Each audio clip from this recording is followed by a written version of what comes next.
Sports में और para power lifting में 30 से ज्यादा मेडल आप जीत चुके हैं। जितने लोग यहाँ पे देख रहे हैं वो आपकी कहानी जाने की, इसकी जिंदगी की कहानी कहाँ से शुरू होती। पोलियो से आप अफेक्टेड थे? 1 साल की उम्र में मुझे पोलियो हुआ। तो अच्छा, 1 साल की उम्र में मैं करीब 6-7 साल का हो गया तो उन्हें लगा कि अब ट्रीटमेंट कराना, भागना बेकार है। कुछ कई लोगों ने ऐसे बोल दिया कि अब ये ठीक नहीं होगा। अब यहाँ पे मेरी लाइफ के ना 30 मिनट बड़े स्पेशल थे। 30 मिनट क्या थे? तो वहाँ कैसा व्यवहार था बच्चों का या बाकी लोगों का आपके साथ? देखो ऐसे ऐसे वर्ड यूज किए जाते थे, देख लंगड़ा जा रहा है, अबे इसको मार के भाग जाओ तो ये तो भाग ही नहीं पाएगा। क्या चलता होगा उस समय दिमाग में? वो असमंजस उस टाइम पे ऐसा रहता था कि इसको मार दे, लेकिन शांत रहना पड़ता था ना, मार भी नहीं सकते। हमें इतनी ताकत ही नहीं थी। ये इतना आसान नहीं। ये करेज कैसे, मतलब उस समय माइंडसेट क्या था? फैमिली को बिना बता के निकल जाता हूँ, तो कोई डर नहीं था अंदर में कि फिर इसका विरोध होगा? डर से ज्यादा कॉन्फिडेंस था कि कुछ अच्छा करके।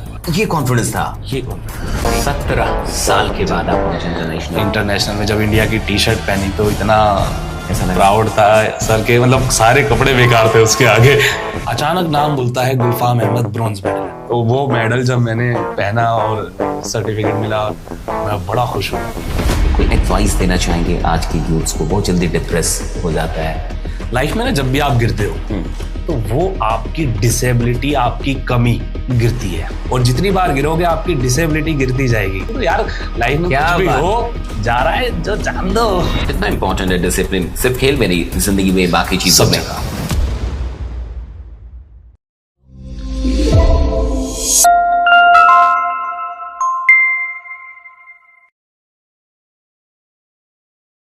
नमस्कार दोस्तों, मैं आशीष कुमार तिवारी और आप देख रहे हैं एसकेडी पॉडकास्ट। आज के जो हमारे गेस्ट हैं वो, मैं आपको सच बताऊं तो वो रियल हीरो है, रियल इंस्पिरेशन है। कुछ ऐसे लोग होते हैं जिनकी जिंदगी अपने आप में एक प्रेरणा होती है। आप बस उनकी जिंदगी को देख लीजिए, उन्हें देख लीजिए, तो मुझे लगता है कि आपका सारा डिप्रेशन दूर हो जाएगा। आपको ऐसा लगेगा कि आपकी जिंदगी में अभी कोई चुनौती है ही नहीं, कोई चैलेंजेस है ही नहीं। तो ऐसे ही एक रियल हीरो और पैरा स्पोर्ट्स के, मैं तो उनको चैंपियन कहता हूं, और हमारे साथ स्टूडियो में मौजूद हैं। आइए मिलकर स्वागत करते हैं गुलफाम अहमद जी का। स्वागत है sir. Thank you so much sir, आपने मुझे मौका दिया यहाँ पे आने का। बहुत दिनों से मैं चाहता था आपसे आपकी रीलें देखी हैं, आपकी वीडियोस देखी, और जब मुझे फर्स्ट टाइम पता लगा कि आपका मैसेज आया है तो मेरे लिए एक सरप्राइज भी था और थोड़ा सा अचंभित भी था कि यार ये रियल है या ऐसे ही कोई और भेज दिया है। किया था मैंने आपको मैसेज। बिल्कुल। तो आज मैं आपके सामने बैठा हूं तो ये मेरे लिए, मैंने कहीं आपकी ना स्टोरी सुनी शायद कहीं ना कहीं, मतलब इंटरनेट पे, मुझे लगता है यूट्यूब पे या कहीं ना कहीं, और उसके बाद मैं बड़ा प्रभावित हुआ आपकी स्टोरी से। यार कौन आदमी ये, कौन है गुलफाम अहमद? मैं भी इतना फेमस हूँ। यही होता है ना, पता ही नहीं मुझे। आप सर मेरी वीडियो देख रहे हो तो मतलब कुछ तो थोड़ा बहुत कुछ होगा। अब मुझे लगता है मेरे जैसे न जाने कितने लोगों ने आपकी वीडियोस देखी होंगी, आपकी कहानियां पढ़ी होंगी, और मैं थोड़ा खुशनसीब इसलिए हूं कि मुझे इस बात की आदत है कि ये आदमी कौन है खोजने की। अच्छा। तो मैंने आपको इंस्टा पे सर्च किया कि भाई इंस्टा पे तो होंगे। हाँ बिल्कुल। और फिर मैंने आपको मैसेज किया, और अच्छी बात ये थी कि आपने मैसेज देख के, और मुझे लगता है कि 1-2 दिन में रिप्लाई आपने कर दिया। जी जी। तब से ही मैं कोशिश कर रहा था कि आप हमारे पॉडकास्ट पे आए। मैं आज बड़ा खुश हूँ। मैं बहुत लकी हूँ कि मैं आपके साथ आज बैठा हूँ। पैरा स्पोर्ट्स में और पैरा पावर लिफ्टिंग में 30 से ज्यादा मेडल आप जीत चुके हैं। जी सर। बहुत बहुत बधाई हो आपको। Thank you. अभी आपने चाइना बीजिंग में भी भारत का झंडा फहराया है। जी sir. World cup para powerlifting का, तो उसके लिए भी आपको बहुत बहुत बधाई। जी थैंक यू सर। और सच में ये मेरे लिए एक बहुत स्पेशल मोमेंट था, क्योंकि मैं 2008 से पैरा पावर लिफ्टिंग कर रहा हूँ। 2008 से जूनियर लेवल से, स्कूल टाइम से। तो 17 साल की जर्नी में बहुत सी चीज़ें हुई कि मैं 8-10 साल तक मैंने स्पोर्ट्स खेला भी नहीं। अरे हाँ, कुछ चीज़ें ऐसी आई।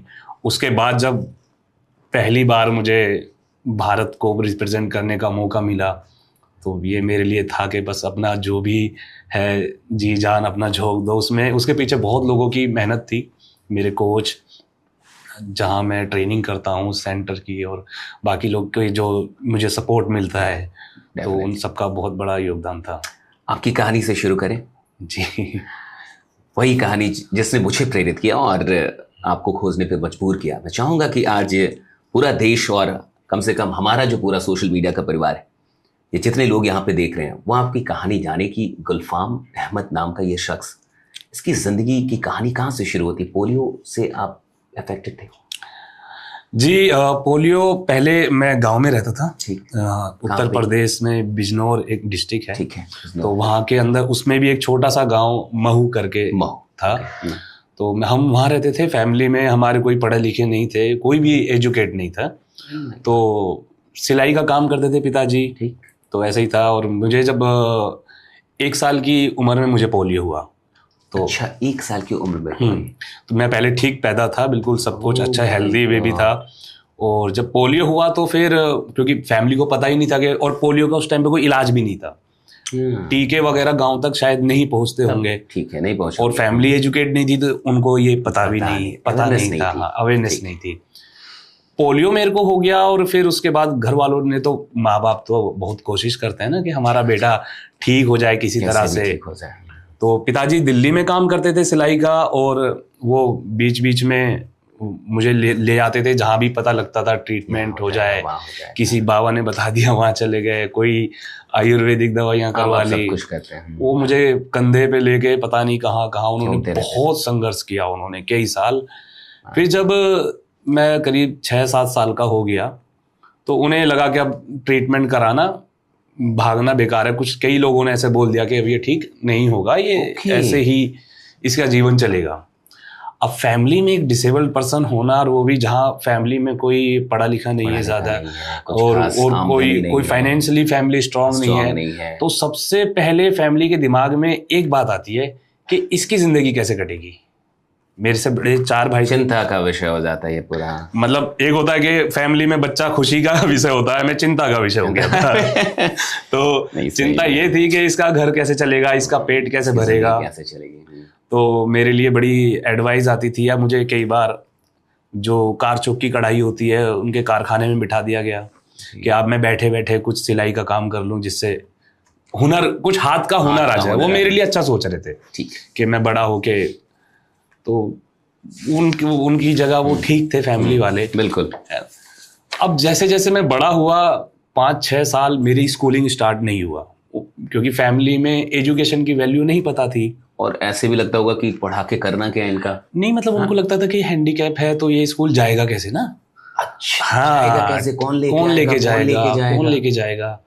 और फिर बस उनके माइंड में तो एक ही चीज थी ना कि अगर कोई काम सीख लेगा तो ये रोजगार सर्वाइवल हो जाएगा। तो वो पढ़ाई की तरफ नहीं देख रहे थे। अब मेरी लाइफ जो है ना सर, हम दिल्ली आ गए थे। दिल्ली आ गए हम लोग, और वहीं पे हम लोग रेंट पे रहते थे, ऐसे ही भजनपुर सुभाष मोहल्ले में एक कॉलोनी थी छोटी सी। तो वहां पे मेरी मतलब जो लाइफ चेंज, जो कैसे टर्निंग पॉइंट, जो पहला टर्निंग पॉइंट था वो था कि मैं ऐसे नॉर्मली बच्चों के साथ खेलना कूदना ये सब मेरा रहता था। मैं क्रॉलिंग करता था, बैठ के चलता था। तो मैं ऐसे कपड़े फट जाते थे घुटने पे से, हाथ छिल जाते थे। कंचे गुल्ली डंडा खेलना, ये सब खाली बच्चा करेगा क्या, वो स्कूल जाता नहीं है। अब यहाँ पे मेरी लाइफ के ना 30 मिनट बड़े स्पेशल थे।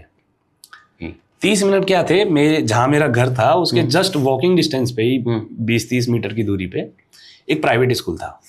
प्राइवेट स्कूल, और उसका प्लेग्राउंड था। ठीक। तो प्लेग्राउंड का जो दरवाजा था वो थोड़ा सा टूटा हुआ था, बिल्कुल मेरी किस्मत की तरह। अब मैं बताता हूँ कि टूटी हुई चीज स्पेशल कैसे होती है। क्या बात है। पूरे बंद कमरे में, कोठरी में आप बैठे हो, अगर खिड़की कहीं से टूटी हुई है ना तो हवा और पानी वहीं से आएगा। तो वो सोर्स ऑफ एनर्जी, वो दरवाजा टूटा हुआ था मेरी एनर्जी के लिए। क्या बात।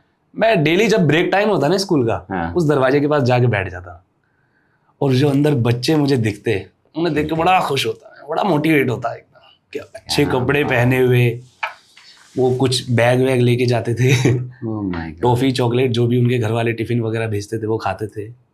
मैं जब तक करीब 6-7 साल का हो गया था, मेरा ये रूटीन चलता रहा। जब भी मुझे टाइम मिलता मैं वहाँ जाके बैठता और ऐसे स्कूल को वो निहारता उन बच्चों को। तो ऐसा करते देख मेरे को ना उनकी प्रिंसिपल ने देख लिया, और उन्होंने कुछ नोटिस किया होगा कि ये कर क्या रहा है कई दिनों से। हाँ, हो सकता है कई दिनों से कभी कोई, तो पता नहीं उन्होंने क्या नोटिस किया। मैं कुछ गलत कुछ नहीं करता था, बस बैठ के देखता था। मुझे वो अच्छा लगता था कि बच्चे हैं, मैं भी उन्हीं की उम्र का हूँ, लेकिन वो कितने सुंदर लग रहे हैं, अच्छे लग रहे हैं। देन फिर वो मेरे एक दिन उन्होंने मुझे पकड़ा, ऐसे पकड़ लिया ये करते हुए, मेरी मैं डर गया, चोरी जैसा था कि मैं क्या कर रहा हूँ। कह रही आओ आप अपने ऑफिस में लेके गई। मैं सच में मैं पसीना पसीना हो गया, डर गया कि भाई ये बड़े लोग हैं, स्कूल हमें क्या चीज़ें ऐसे पता ना, हम गंदे कपड़ों में, मैले कपड़ों में, प्राइवेट स्कूल है। हाँ प्राइवेट स्कूल था वो।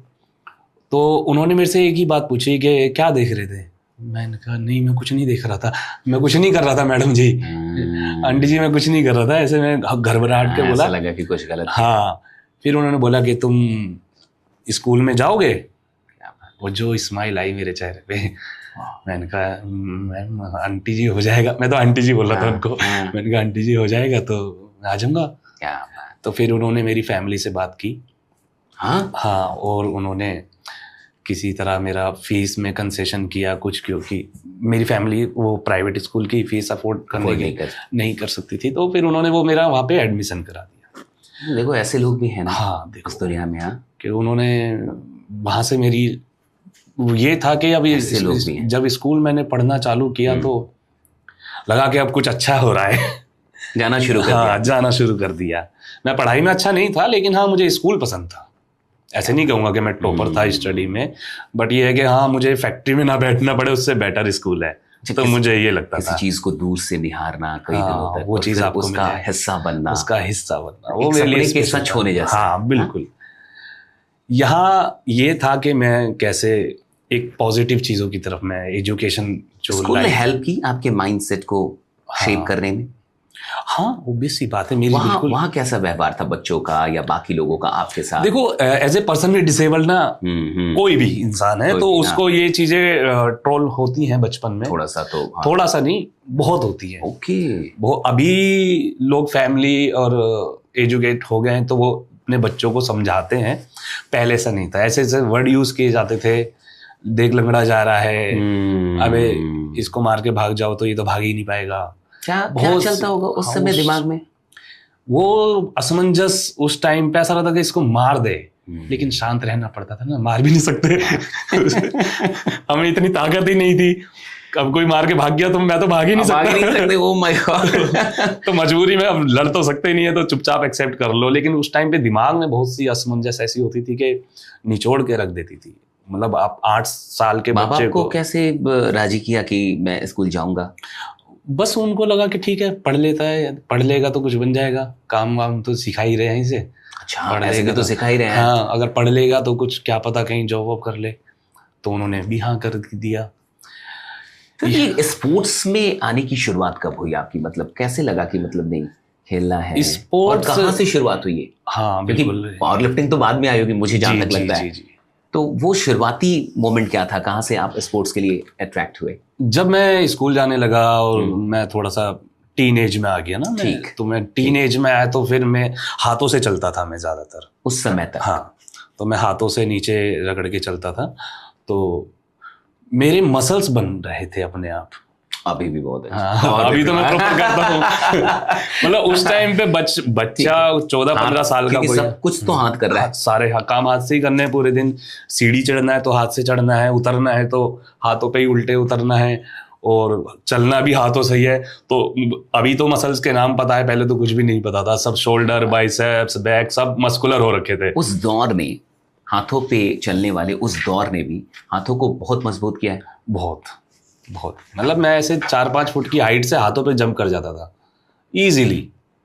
कोई ऐसे होता ही नहीं था। जैसे आप पैरों पे जंप कर सकते हो ना, तो हम ऐसे अपने हाथों पे कर जाते थे, क्योंकि वही ना काम चेंज, जॉब चेंज हो गई जो काम नहीं कर रहा उसे आराम करने दिया, जो काम कर रहा है उसको काम पे लगा दिया। तो मैं 2006-07 की बात है, 7-8 में, हाँ मुझे लगा कि यार बहुत स्कूल में तो ये बहुत चीज़ें होती थी। ठीक है। एक बार टीचर ने भी, मैं बैठा हुआ था तो प्रेयर होती है ना स्कूल में, उसमें जाने के लिए पीछे से डंडा मारा, प्रेयर में क्यों नहीं जा रहा? अब मैं तो खड़ा ही नहीं हो सकता था। फिर बाद में उन्हें पता लगा, तो मुझे लगा यार कि ऐसा तो मैं जीवन भर मारी खाता रहूंगा, तो कुछ करना पड़ेगा। उस टाइम में मुझे थोड़ा सा हमारे मतलब फिल्मों का बड़ा शौक होता था। तो मैं सलमान खान जी का बड़ा फैन था। हाँ, हमारे क्वेश्चन में भी है कि सलमान खान को आप तो मैं उनका बड़ा फैन था। मुझे लगा यार इनकी जैसी बॉडी बना सकता हूँ मैं। पैर को ठीक है, नीचे काम नहीं कर रहे, कोई बात नहीं, ऊपर की बॉडी को मैं फिल्में उनकी फिल्में देख के तो मैं इंस्पायर हुआ कि मेरे पास जो है मैं उस पर तो काम कर सकता हूँ। क्या बात। तो मैंने फिर बहुत कम उम्र में ही 15-16 साल की एज में मैंने जिम ज्वाइन किया। जिम ज्वाइन कर लिया? हाँ। सलमान खान से इंस्पायर हो गए। सलमान खान तक की वीडियो जानी चाहिए। हाँ। बहुत बड़ी बात होगी साहब जो आज भारत का नाम रोशन कर रहे हैं बिल्कुल पावर लिफ्टिंग में, वो आपसे प्रेरित होके और उन्होंने जिम ज्वाइन कर लिया 15-16 साल की उम्र में। हाँ। तो मैंने जिम ज्वाइन किया। वहाँ पे जितने बाबा जिम के जो ऑनर थे उन्होंने मेरे से कोई फीस नहीं ली और मुझे अलाउड किया कि मैं जिम वर्कआउट करूं, क्योंकि मैं नीचे बैठ के जाता था तो ये भी प्रॉब्लम थी ना कि किसी के लग ना जाए। तो मैं बहुत वर्कआउट करता था। मुझे कुछ भी नहीं था, बस हाँ वजन उठाना आता था। तो मैं जहाँ भी है मैं अच्छा वेट उठा लेता था, पावर थी हाथों में, मेरे मसल्स अच्छे बन गए। मतलब स्कूल टाइम में 16 का डोला हो गया था अपना। तो वो होता ना फिर एक कुछ ही 6 महीने में 1 साल के अंदर एक अपना फिर टाइट टी शर्ट पहनना, शर्ट पहनना, बाइसेप डोले शोले दिखाना। चलो ठीक है, खड़े होके नहीं चल रहे लेकिन अपर बॉडी से तो सलमान खान लग रहे हैं। क्योंकि पहले ऐसा होता था कि स्मार्ट है, बहुत स्मार्ट है। हम तो क्वेश्चन भी करेंगे आगे आपसे मॉडलिंग को लेके। तो यहाँ से मैंने जिम किया। फिर जिम करते करते एक जगह पे मैं किसी एनजीओ के प्रोग्राम में गया हुआ था। तो वहाँ पे प्रदीप राज भैया मेरे को मिले और एक उन्होंने बोला मुझे देख करके, तू पावर लिफ्टिंग क्यों नहीं करता है? ये प्रदीप भैया ने बोला? हाँ, पहली बार। हाँ, आप किसी एनजीओ के प्रोग्राम में? हाँ। तो वो भी फिजिकल चैलेंज थे, सभी लोग वहाँ पे ऐसे ही आए हुए थे। तो वो ऑलरेडी प्लेयर थे उस टाइम पे, वो टेबल टेनिस खेलते थे। तो उन्होंने मुझे बोला कि ऐसे ऐसे गेम होते हैं, तुम कोशिश करो।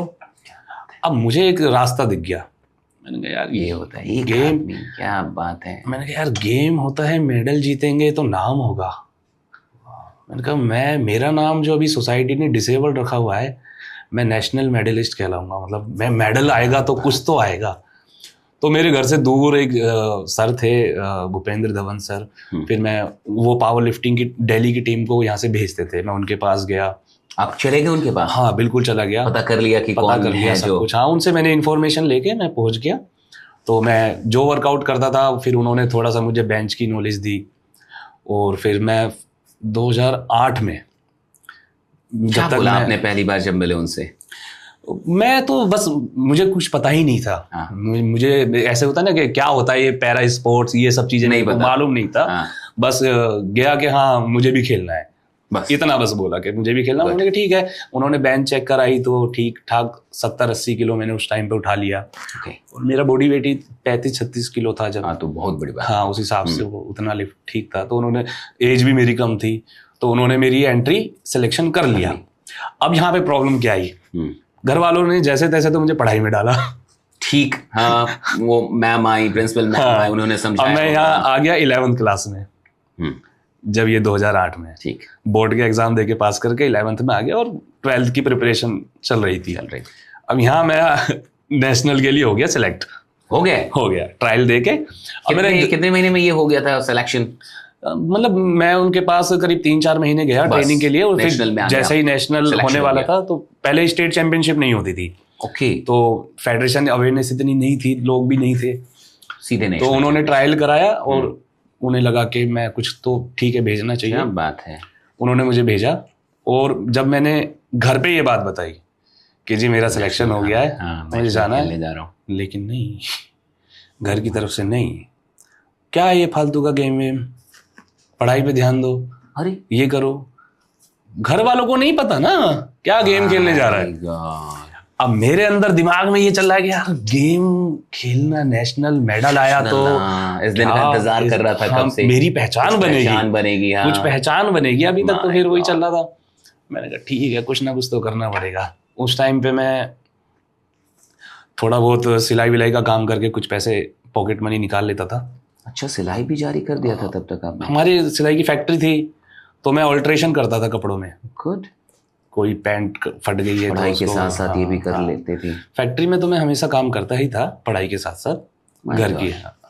घर की फैक्ट्री थी, पापा हमारे कैब बनती थी, तो खाली टाइम में हम फैक्ट्री में ही काम करते थे, और पढ़ाई भी चल रही थी और साथ में जिम भी चल रहा था। तीन चीजें आप साथ में लेके चल रहे थे। हाँ, तो मेरे पास कुछ मैंने पॉकेट मनी से ऐसे 200 300 400 रुपए मैंने इकट्ठे किए, जो भी थे। एक उस टाइम पे छोटे छोटे फोन सेल परचेज होते थे, तो मैं थोड़ा सा स्मार्ट था, पैसे के यार आ जाएं, तो किसी से फोन लिया 400 रुपए का और 700 800 रुपए का बेच दिया, तो 400 500 रुपए उधर बच गए। ऐसे करके सेल्स भी आता था। हाँ, सेल्स वाला स्किल था अंदर। तो वो पैसे मैंने लिए और एक टी शर्ट और लोअर खरीदा, और फिर पता कर लिया कि कैसे जाना है, ट्रेन वगैरह सब चीजें प्लान कर लिया। घर पे कुछ नहीं बता रहा हूँ अभी तक। Oh my God. सब कुछ प्लान कर लिया कि ऐसे ऐसे निजामुद्दीन से ट्रेन जाएगी, महाराष्ट्र नागपुर में होने वाला था टूर्नामेंट। क्या बात। नवंबर का टाइम था, और मैं क्या किया, घर पे बोला कि आज एक्स्ट्रा क्लास है कल, तो मैं सुबह जाऊंगा। ठीक है चले आना। स्कूल के बैग में से किताबें निकाली, टी शर्ट लोअर डाला, और वही जो 400-500 रुपये जेब में थे, एक दोस्त को बोला, क्योंकि मैं कभी बस में नहीं बैठा था, कभी ट्रेन भी नहीं बैठा था, कभी नहीं बैठा था।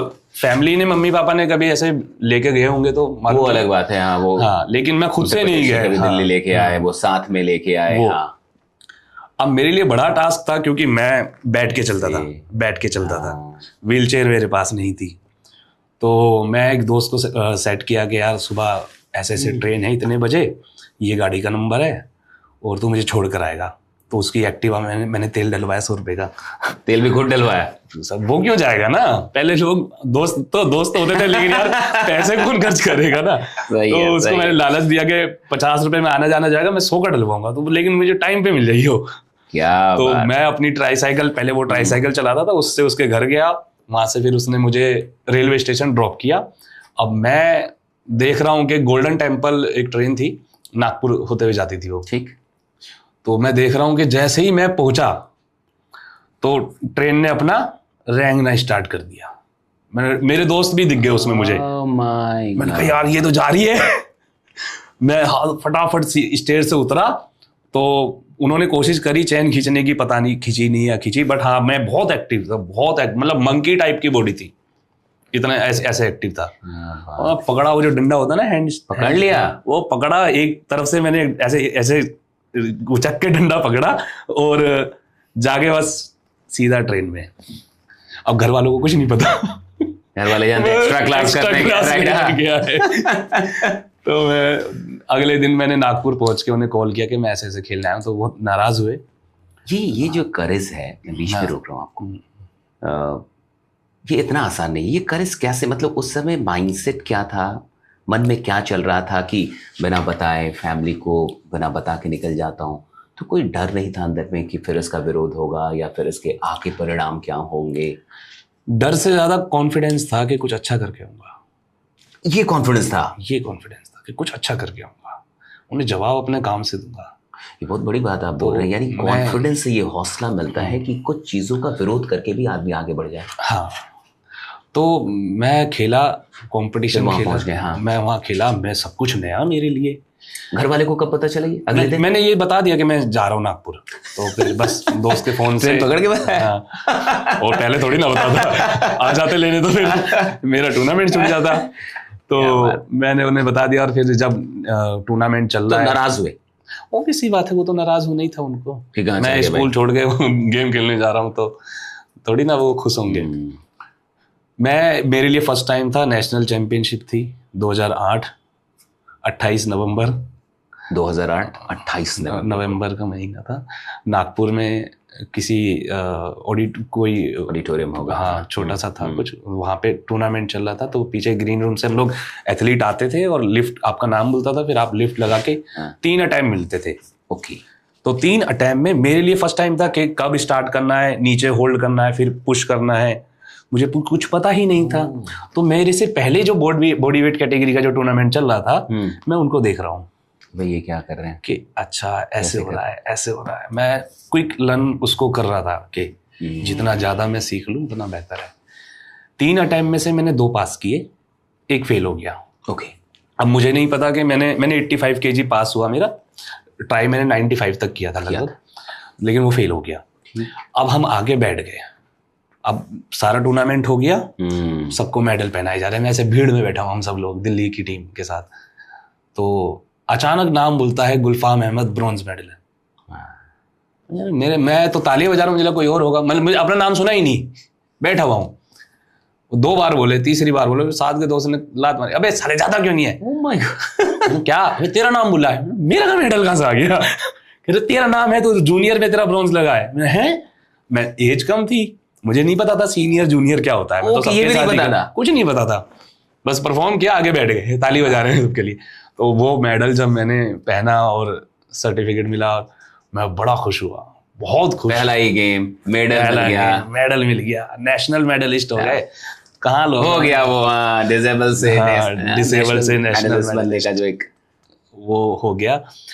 अब यहाँ पे दूसरी चीज आती है, मेरा ही एक को एथलीट था, सिल्वर जिसका मेडल है, वो कुलदीप हरियाणा से था। वो और मैं दिल्ली तक साथ आए। ठीक। तो उसने जब घर पे अपने बताया तो उसके घर पे ढोल बजने चालू हो गए, लड्डू बट रहे हैं, सिल्वर मेडल तो लेकर आया। ठीक। और मैंने जब घर पे बताया अपने, मेरे घर से पूछते हैं पैसे मिले कुछ? क्या बात है, पैसे नहीं मिले, तो फालतू में गया था तू, पैसे वैसे खराब करके आया, अपने टाइम खराब करके आया। मैंने कहा कोई बात नहीं। उसका वेलकम रेलवे स्टेशन पे लोग माला वाला पहनाने आए थे, उसके घर वाले और उसके जिम के लोग, और मैं चुपचाप मेडल को बैग में डाला और निकल लिया, ऑटो किया, सीधा घर। तो ये मेरे पहले मेडल का एप्रिसिएशन मेरे को दुनिया ने दिया और सोसाइटी ने दिया, लेकिन मेरे लिए वो बहुत बड़ी चीज थी। मैंने उसको ऐसे रखा कि इस मोमेंट के बाद, मतलब ये नेशनल मेडल जीतने के बाद क्या चेंज हुआ आपके अंदर? मेरे अंदर ये चेंज हुआ कि मैंने स्पोर्ट्स को समझना शुरू किया। फिर ठीक। मैं बिल्कुल नया था, बाय लक मेरा जूनियर में मेडल लग गया, मैंने जो मेहनत की थी। तो मुझे लगा कि अब आगे चल के तो मैं सीनियर भी हो जाऊंगा, कंपटीशन बढ़ेगा। तो फिर 2009 में कंपटीशन नहीं हुआ। मेरे बोर्ड के एग्जाम भी थे, 12th के एग्जाम थे, तो वो मैंने पास किया और फिर हुआ भी नहीं टूर्नामेंट। 2010 में फिर मैंने पार्टिसिपेट किया, मेरा फिर सिल्वर मेडल लगा ब्रोंज से, और वो भी सीनियर में। देन 2011 में फिर मेरा कुछ 2010 से 11 की जो साल था वो बड़ा मेरे लिए हैक्टिक था, बहुत ज्यादा। सर्जरी? नहीं, वो सर्जरी उस टाइम पे क्या हुआ, हमारी जो फैमिली का जो बिजनेस था वो बिल्कुल लॉस हो गया। ये कब की बात है? 2009 से 10 के बीच में? हाँ, 9 से 10 के बीच में बिजनेस लॉस, वो फैक्ट्री वगैरह बंद हो गई, सारा कुछ। पापा ने मतलब हम लोग ऐसा था कि बहुत ज्यादा एकदम सब कुछ बिक गया और कुछ कर्जा वर्जा हो गया फैमिली पे। तो मेरे को पढ़ाई, मेरा था कि पढ़ाई भी मेरी उस टाइम पे फिर ठीक चल रहा था, मैं कंप्यूटर में अच्छा, कुछ स्किल मेरे अच्छे हो गए थे। तो मैंने पॉलिटेक्निक में एडमिशन भी ले लिया, ITI किया 2010 में और वहाँ एडमिशन ले लिया। लेकिन फैमिली की कंडीशन ऐसी आ गई कि मुझे फिर जॉब करनी पड़ी। तो आपने जॉब ज्वाइन किया? जॉब मैंने मतलब स्टार्ट की 2010 में, लेकिन उसकी इंटरव्यू दिया करीब मैंने 6 महीने तक। 6 महीने तक इंटरव्यू देते रहे। मैंने ITI किया था, तो ITI में कंप्यूटर स्किल्स थे सारे, सब कुछ आता था मेरे को, असेंबल करना, डीअसेंबल करना, विंडो इंस्टॉलेशन, हार्डवेयर वाली यानी सारी चीज़ें, हार्डवेयर सॉफ्टवेयर सब आता था। तो मैं जब इंटरव्यू देने जाता ना, तो वो कंप्यूटर स्किल में कि यार ये कैसे CPU उठा के वहाँ ले जाएगा, तो मेरे को कोई भी जॉब नहीं देता था। अब उसी बीच ना मैंने ये वाला रेडियो जॉकी का एक कोर्स कर लिया था, तो मेरा बोलने का स्किल अच्छा हो गया था। अच्छा, रेडियो जॉकी का भी कोर्स किया था? हाँ, मैंने एक 20 दिन का एक वर्कशॉप था, तो किसी NGO के थ्रू मैंने वो अटेंड किया था। क्या बात। तो वहाँ से मेरे को बोलने का स्किल है। फिर 50-60 इंटरव्यू देने के बाद तो वैसे ही अबाउट योर सेल्फ वैसे हो जाता था कि रटाया वाले। तो कंप्यूटर में तो किसी ने मेरे को जॉब नहीं दी। मैंने बड़े बड़े ब्रांड्स के साथ इंटरव्यू दिया जाके, लेकिन कहीं भी मुझे जॉब, फुद्दू वाले एक्सक्यूज देते थे, हमारे यहाँ स्टेयर्स हैं भाई, मैं सीढ़ी पे बिना स्टेयर्स होगी ना, मैं दीवार में खाचूंगा, उन पे चढ़ जाऊंगा। मैं बोल के आता था उनको, लेकिन वो नहीं देते थे। फिर एक BPO ने मेरे को जॉब दी, कॉल सेंटर ने, बोलना आ गया था ना, क्या तो उनको तो वही स्किल चाहिए था। बचपन में मोबाइल भी बैठ के ही बोल रहे हैं, वहाँ तो बैठ के ही बोलना, बैठे रहना, वहाँ चलने का तो कोई काम ही नहीं है। और सेल्स स्किल तो थी। वो तो पहले से थी। तो वो तो मजबूरी ने करवा दिए थे। तो मेरी पहली जॉब वहाँ लगी 2010 में। फिर मैं कॉल सेंटर में कुछ साल मैंने काम किया, और उसी बीच फैमिली को मैंने सपोर्ट करके फाइनेंशियली सपोर्ट करना स्टार्ट किया। फिर 2000 ऐसा लगता होगा जिस फैमिली को कभी ऐसा सोचना पड़ा हो कि ये लड़का क्या करेगा, वो चेंजिंग इसकी चिंता है, और फिर वही लड़का एक दिन फैमिली के टफ सिचुएशन में फैमिली को फाइनेंशियली, मतलब मैंने ऐसा कुछ सोचा नहीं। मुझे लग रहा कि फैमिली के लिए हम नहीं सोचते हैं कि मतलब मेरे से इनको कुछ उम्मीद थी या नहीं थी, बट मेरा फर्ज जो है वो मैं, क्या बात। फिर कई साल तक मैंने जॉब करता रहा। मैं 2013 तक आते आते ये हुआ कि मैं स्पोर्ट्स भी खेल रहा हूँ, लेकिन वो स्पोर्ट्स में गैप आ गया। 11 के बाद मैंने नहीं खेला कोई टूर्नामेंट, छोड़ दिया लगभग। जॉब और बहुत ज़्यादा सब कुछ लेके 8-10 घंटे तो आपके वहीं लग जाते होंगे। एक्चुअली कैब से जाते थे, 10 नहीं कम से कम मेरे 15 से 18 घंटे की जॉब हो जाती थी। बचा कहाँ टाइम, तो फिर वो बचता ही आके करो, ये करो, नहीं हो टाइम नहीं पाता बचा आपके पास। देन 2013 में मैं, मेरे फ्रेंड ने ये सजेस्ट किया, क्योंकि मैं क्रॉलिंग वॉक करता था, नीचे बैठ के चलता था, तो ऐसे डिसीजन लिया कि यार हम एक बार ऑपरेशन करा के देखते हैं। ये घटना है 2013 की। हाँ, एक्चुअली था ये, कैसे दोस्त मेरी साथी थी एक फीमेल। अच्छा।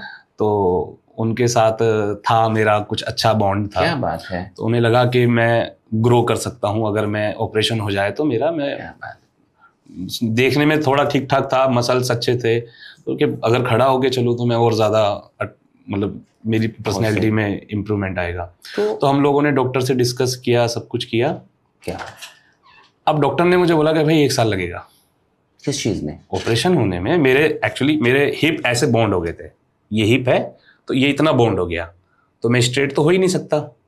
तो उन्होंने दोनों हिप को ऑपरेट करके स्ट्रेट करना था। ठीक, जैसे ये हिप है, इसको स्ट्रेट करना है। ठीक। तो वो 2 ऑपरेशन उन्होंने बोले। मैंने कुछ पैसे जोड़े ताकि फैमिली को फाइनेंशियल प्रॉब्लम ना हो, और 4-5 महीने का, 3-4 महीने का राशन वासन के सब चीज़ों के पैसे इकट्ठे करके मैंने डिसीजन ले लिया। मैंने कहा चलो ये पंगा भी लेकर देखते हैं।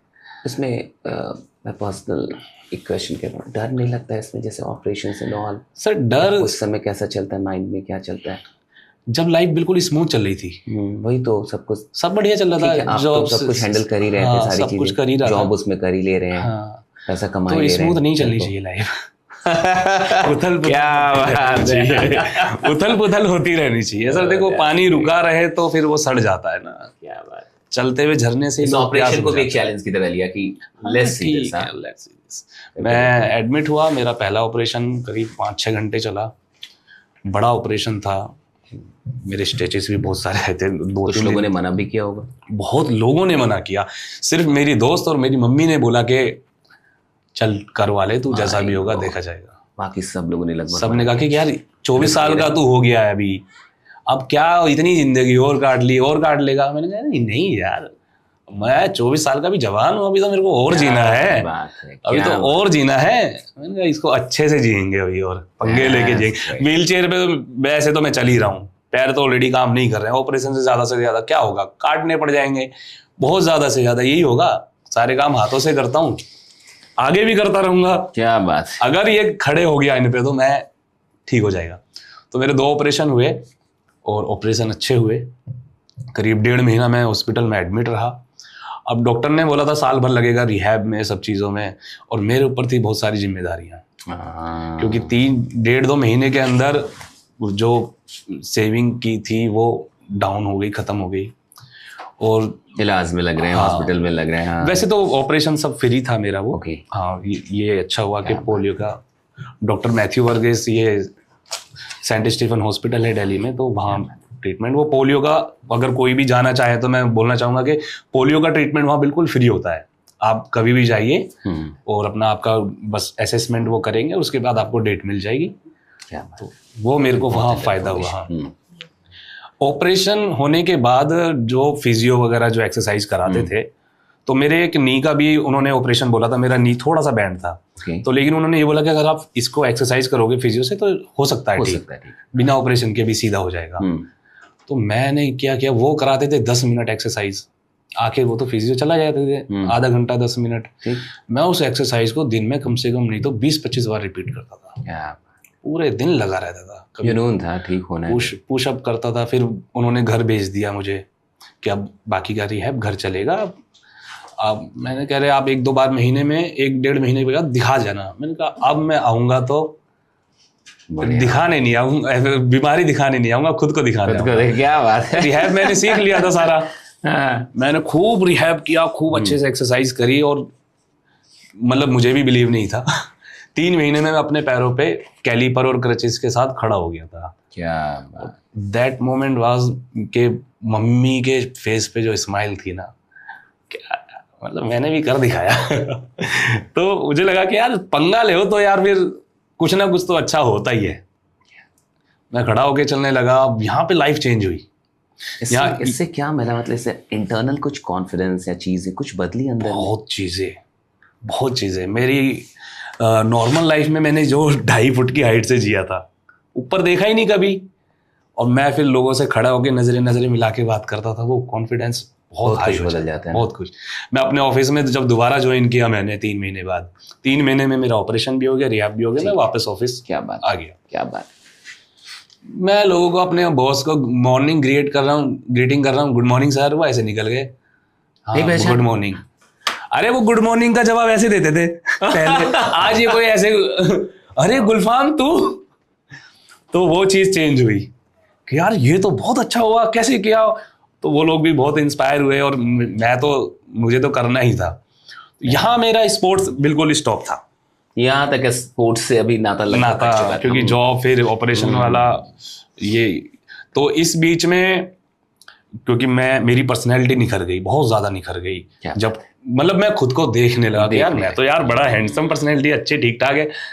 तो मैंने 2015 में मॉडलिंग में फिर मॉडलिंग में आए आप? हाँ, मुझे पहली बार पता लगा कि एक दिल्ली में एक एम्स मीडिया करके एक ऑर्गेनाइजेशन है, उन्होंने एक walk with a difference fashion show organize किया।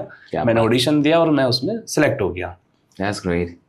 क्योंकि मुझे इसकी इन्फॉर्मेशन कहाँ से मिली कि कुछ ऐसा हो रहा है? मैं एनजीओ वगैरह के साथ कनेक्टेड था। क्या बात है, ये सीखने लायक चीज है सबके लिए, जो लोग यहाँ पे सबको रहना चाहिए। आजकल ना आपके आसपास जो भी चल रहा है, एनजीओ ने कितना कुछ बदला आपकी जिंदगी में। प्रदीप भैया आपको वहीं मिले। वो पावर लिफ्टिंग उन्होंने सबसे पहले मुझे मिले थे गुरमीत भैया। अच्छा।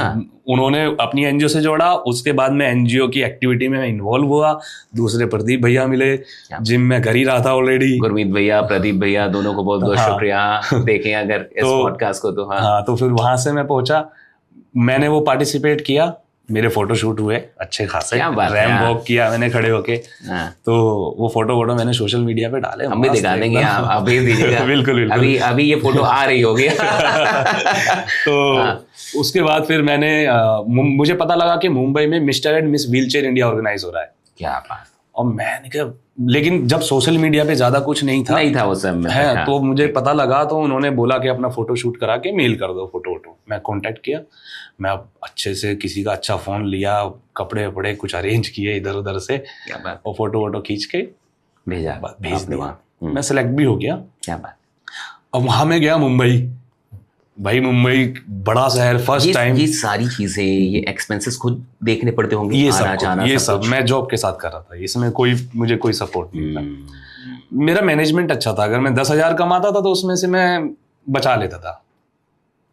बहुत लोगों को ये नहीं आता। हाँ, तो मेरा कभी भी ऐसा नहीं रहा कि मैं खाली रहा। पर्सनल फाइनेंस ये जो है ना, ये सबको नहीं आता। ये चीज, क्योंकि मैंने कॉल सेंटर में जॉब की है, तो मैं लोगों को एडवाइस देता था इंश्योरेंस के बारे में और फाइनेंशियल, तो वो खुद ना करूं मैं उसमें सेविंग, तो मतलब थोड़ा बहुत रहता था मेरे पास कुछ ना कुछ पैसा। मुंबई पहुंच गया आप? मुंबई में पहुंच गया, और मुंबई में फिर मैंने जो है मिस्टर व्हीलचेयर इंडिया का टाइटल जीता। विन किया जाके मुझे ऐसा ये नहीं था कि जीतूंगा, बस मुझे अच्छे से पार्टिसिपेट कर रहा हूँ, फिर फोटो खींचेंगे, सोशल मीडिया पे डालेंगे। क्या बात। यहाँ तो विनर बन गए। मिस्टर व्हीलचेयर बन गए। हाँ, तो ये कब की बात है? लगभग 2015 में आप मिस्टर व्हीलचेयर बने। Mister wheelchair India. और मैंने, क्योंकि वो एक छोटे सी ऑर्गेनाइजेशन ने करवाया था, सोनक बैनर्जी भैया थे, लेकिन अभी वो नहीं रहे हमारे बीच में, तो मैंने उस टाइटल का बहुत अच्छे से खुद को प्रमोट किया। मैंने सब जगह मैंने अपने नाम के आगे ही लगा दिया, जैसे डेजिग्नेशन में मिस्टर व्हीलचेयर इंडिया 2015 2015 और नेशनल पैरा पावर लिफ्टर। ये चीजें मैं अपनी लेजेसी को अपने साथ कैरी किया आपने उसको, हाँ, कि और ये जो भी जरूरी भी चीजें- आपने कुछ किया तो उसको carry रखो, कर सकते हैं। ये नहीं कि आप बता उसको सकते शो ऑफ हैं कर रहे हो, बट हाँ आपके साथ जब तक आप नहीं बताओगे लोग जानेंगे कैसे जानेंगे ना? कैसे, बहुत सही बात है। हाँ, तो मैं इन चीजों को रखता था। तो फिर धीरे धीरे मैं मीडिया में लोग मेरे आर्टिकल छपने लगे मेरे बारे में कि मैं जो भी एक्टिविटी करता था। तो यहाँ पे मेरा ये, मैंने बहुत सारे मॉडलिंग शो किए, मोर देन 100 रैम्प शो किए आने के बाद। कभी 100? हाँ, मोर देन 100। माय गॉड, क्या बात है। अब यहाँ क्या चल रहा था सर कि मॉडलिंग तो मैं कर रहा हूँ लेकिन कुछ आउटपुट नहीं आ रहा था, इनपुट तो मैं पूरा दे रहा था। पैसे आ रहे थे वहां से? कुछ भी नहीं, नहीं कुछ भी नहीं। ये फ्री का कर रहे थे आप? शौक के लिए, जुनून, हाँ, पैशन था भाई, बस करना है। कि चलना है। हाँ, क्योंकि पर्सन भी डिसेबल्ड को ना कोई ब्रांड जल्दी से लेता नहीं है, तो उनको लगता है अभी तो लोग अवेयर हो गए, अभी तो अवेयर हो रहे हैं। हाँ। अभी तो मुझे लगता है कि जो पैरा स्पोर्ट्स खेलने वाले जो भी लोग हैं, वो तो एक इंस्पिरेशन बने हुए इस देश का, मतलब बिल्कुल हाँ, बिल्कुल। वो तो अब के जो अभी की जो पीढ़ी है, वो तो आप सबको, आप हीरो पहले भी थे, आज भी हैं, आगे भी रहेंगे। लेकिन ये अलग बात है कि आज जो सोशल मीडिया का दौर है, हाँ, उसने आपको एक नॉलेज किया, आप लोगों को, हाँ, एक्नॉलेज किया। नहीं वो चीज अब आई है। हाँ, तो यहाँ क्या हुआ कि जब मॉडलिंग करते करते मुझे काफी टाइम हो गया, 100 हाँ, कर लिया भाई। हाँ। तो अब आता होगा कि भाई लेकिन इससे मिल क्या रहा है, ये आया कभी नहीं? चलो ठीक है, इंसान के मनपसंद की चीज होती है ना, तो वो फिर वो नहीं सोचता कि बहुत सही, ठीक है, हम मन लग रहा है तो सब सही है, लग रहा है तो ठीक है, मैं पैसे खर्च करूं कहाँ पे, कहीं तो चलो हो रहा है, अच्छी जगह हो रहा है, मैं कोई ड्रग्स नहीं ले रहा और बाकी चीजें नेगेटिव चीजें नहीं ले रहा ना। तो ये सोसाइटी के लिए कि आप अगर पैसा कमा रहे हो तो उसको सही जगह इन्वेस्ट करो, कभी ना कभी आउटपुट आएगा। और मुझे फेम तो मिल ही रहा था ना, हाँ, लोग कम कॉन्फिडेंस भी मिल रहा था, हाँ, लोग देख रहे थे, फोटोज कई लोग खिंचवाते होंगे, साथ में सेल्फी लेते होंगे, राइट? हाँ, इस बीच क्या हुआ, मुझे 2017 में माइक पे बोलने का मौका मिला। अब मैं तो टॉकेटिव पर्सन था, पहली बार कॉल सेंटर में जॉब की थी, कम्युनिकेशन अच्छी थी, कम्युनिकेशन अच्छे थे। क्या बात। तो जब मैंने स्टेज पे 7-8 मिनट का स्पीच दिया, तो और दिया भी चेन्नई में, और मेरी क्योंकि इंग्लिश मेरे से ज्यादा डिसेबल थी तो तो मैं हिंदी में बोला। तो इंग्लिश ज्यादा डिसेबल थी आपसे? हाँ, बिल्कुल सर, मेरी परसेंटेज डिसेबिलिटी का अगर 81 है तो वो इंग्लिश की 90 प्लस है। ओके, तो मैंने हिंदी में स्पीच दिया। ठीक। अब वहाँ साउथ के कोई एक्टर थे, मुझे सॉरी उनका नाम याद नहीं आ रहा सर का, तो उन्होंने मेरी स्पीच सुनी और वो बड़े इंस्पायर हुए, और फिर वो वापस स्टेज पे आए, उन्होंने मेरी स्पीच को दोबारा रिपीट करवाया और पूरा उसको कन्वर्ट किया इंग्लिश में, साउथ में, ओके, साउथ और इंग्लिश दोनों में। तो वो वीडियो मैंने फेसबुक पे डाल दी, उन्होंने मुझे दी और मैंने भी डाल दी। तो वहां से मुझे पहली बार मौका मिला जोश टॉक की तरफ से। तब आपको जोश टॉक ने बुलाया 2018 में जोश टॉक पे उन्होंने, यहाँ से लगभग 5-6 साल पहले बुला लिया आपको जोश टॉक ने। जो 25 में हम लोग बैठे हैं, हाँ 7 साल पहले बुला लिया। जोश टॉक मैंने किया, उनकी टीम ने, जैसे हमने पूरी लाइव जर्नी जब मैंने वहां बोली पूरी, तो वो बहुत इंस्पायरिंग, लोगों ने बताया कि तो बहुत इंस्पायरिंग है। तो वहां से फिर मुझे काम मिलना चालू हुआ, मुझे स्टेज पे फिर स्पीच के लिए मोटिवेशनल, आपकी जैसे कि आप जानते हैं सर, बिल्कुल बोलूंगा, मैं तो सबको बोलूंगा कि अगर कोई कॉलेज या इंस्टीट्यूशन या जो भी लोग अगर देख रहे हैं, बिल्कुल बुलाएं आप गुलफाम अहमद। तो वहां से मुझे नहीं, आप लोग को बुलाना चाहिए, मेरा मानना है, क्योंकि आप लोग की जो जिंदगी अपने आप में एक इंस्पिरेशन। हम तो आपकी कहानियां सुनाएंगे ना, मैं तो आपकी कहानी सुना के इंस्पायर करूंगा, ये गुलफाम अहमद, मैं तो आपकी कहानी बना के सुनाऊंगा और इंस्पायर, आप खुद ही इंस्पिरेशन। कितना अलग है ये कि जब आप सीधे इंस्पिरेशन से मिले, सीधे इंस्पिरेशन से बच्चे रूबरू हो, टॉक करें, बिल्कुल बुलाना चाहिए। मैं अनुरोध भी कर रहा हूँ सारे कॉलेजेस, यूनिवर्सिटी, सबको। तो यहाँ सर मेरे ये टॉक शो चालू हो गए, मैंने फिर टॉक शो, मैंने टेडेक्स भी किया 2018 में ही, और बहुत सारे कॉलेज, स्कूल, एनजीओ, जहाँ भी मौका मिलता मुझे फिर आने लगे कुछ इनविटेशन। हाँ, थोड़ा बहुत वहाँ से अर्निंग भी मेरा साल में हो जाता था। यहाँ पे ना एक 2017 में मेरी लाइफ में एक चीज और हुई थी, मैं सॉरी बताना भूल गया। मैंने ना स्कूल में सुधा चंद्रन जी के बारे में पढ़ा था, आपने भी सब नहीं सुना, सब नहीं पढ़ा, पढ़ी थी उनकी कहानी, उस पे मैंने क्वेश्चन आंसर लिखे थे स्कूल टाइम पे। हम सब लोग, डॉक्टर सुधा चंद्रन। तो 2015 में जब मैं मिस्टर व्हीलचेयर इंडिया बना, मॉडलिंग कर रहा था, तो उस बीच मैंने व्हीलचेयर डांस भी ट्राई किया। सुधा चंद्रन को पढ़ने के बाद मतलब वो तो नहीं, वो क्लिक नहीं था। अच्छा, कुछ अलग करने के लिए ठीक। तो एक वाव VR1 एक व्हीलचेयर डांस ग्रुप है, उनके साथ मैंने डांस सीखा। इंडिया का वो मतलब वर्ल्ड का top famous wheelchair dance group है। क्या बात। तो मैंने मेरे फ्रेंड है वो हसनैन, तो उनके साथ मैंने व्हीलचेयर डांस सीखा। और 2017 में मध्य प्रदेश में उन्होंने अपने एक इवेंट में मुझे एज ए आर्टिस्ट ले लिया। क्या बात।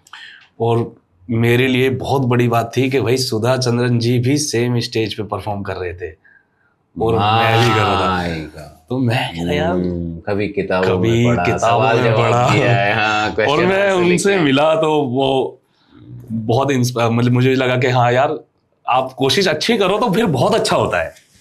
अब तो वो भी मैंने किया। फिर 2000 अब यहाँ पे क्या ना, सब कुछ ऐसे चल रहा था। अच्छा, ट्राई करते रहे, मैं ये देख रहा हूँ कुछ ना कुछ ट्राई करते रहे स्पोर्ट्स से। इस बीच में स्पोर्ट्स में मैंने पावर लिफ्टिंग नहीं खेला, तो मैंने व्हीलचेयर ताइक्वांडो खेला। व्हीलचेयर ताइक्वांडो पहले इंट्रोड्यूस हुआ था इंडिया में, 2014 में इंट्रोड्यूस हुआ था ये, और 2014, 15, 16, 17 4 साल मैंने ये खेला। फिर किसी वजह से हमारी कैटेगरी व्हीलचेयर वाली उसमें एफिलेट नहीं हो पाई उस टाइम पे पुमसे में। तो फिर वो खेल हट गया, वहां से खेल हट गया। लेकिन मैं 4 साल उसमें मैंने नेशनल में गोल्ड मेडल लिया। गोल्ड मेडल 4 साल। हाँ, क्या बात। क्योंकि वो पावर का गेम नहीं था, वो पुम से उसमें पावर नहीं लगानी थी, सिर्फ टेक्निक का गेम था। ओके। तो वो मैं कर लिया, क्योंकि मुझे ऑपरेशन के बाद डॉक्टर ने मना किया था कि वेट नहीं उठाना। इसके चलते भी आपने गेम पावर लिफ्टिंग यानी फिर मुझे लगा कि यार स्पोर्ट्स तो करना है, कुछ ना कुछ तो करना है। फिर 2018 में जाके मैंने व्हीलचेयर रेस ट्राई किया।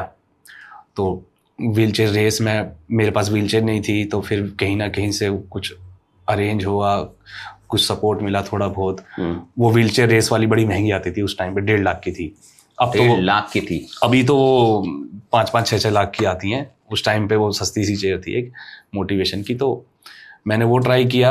2019 में मैं वो करने लगा, तो मेरा नेशनल में ब्रॉन्ज मेडल आया उसमें, व्हीलचेयर रेस में। हाँ, व्हीलचेयर रेस में 2019 में। हाँ, 2019 में 2019 में वापस मुझे लगा कि जब मैं स्पोर्ट्स कर ही रहा हूँ तो मैं क्यों नहीं अपना पावर लिफ्टिंग भी दोबारा से रिस्टार्ट, दिमाग में आया हाँ कि रिस्टार्ट करूँ। तो फिर थोड़ा थोड़ा रिस्टार्ट किया, नेशनल खेला।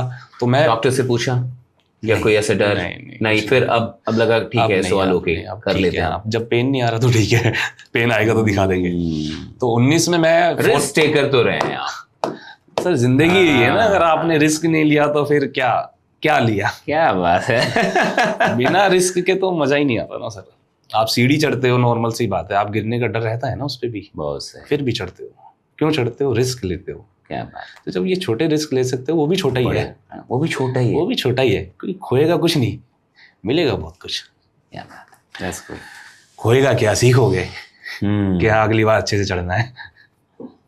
मैं कभी भी लाइफ में ना किसी भी अपने आप का अपना जो मैं एटीट्यूड जो रखता हूँ, और मुझे लगता है कि सबको ये रखना चाहिए, हम ना कभी हारते नहीं है। कभी गिव अप करने का ख्याल नहीं आया लाइफ में? नहीं, क्यों गिव अप का क्यों आएगा? क्या ऐसा किया है मेरे पास? ऐसा सर्जरी हुई, डॉक्टर ने मना कर दिया कि अब आप पावर लिफ्टिंग मतलब ना तो कुछ और करेंगे। तो मॉडलिंग में चले गए, वहाँ भी अच्छा किया। वहाँ से वो ताइक्वांडो भाई ना, ताइक्वांडो 4 साल तक गोल्ड मेडल लिया उसमें। मतलब मैंने ऐसे नहीं सोचा था कि मैं जीतूंगा, मुझे ये था कि मैं खेलूंगा।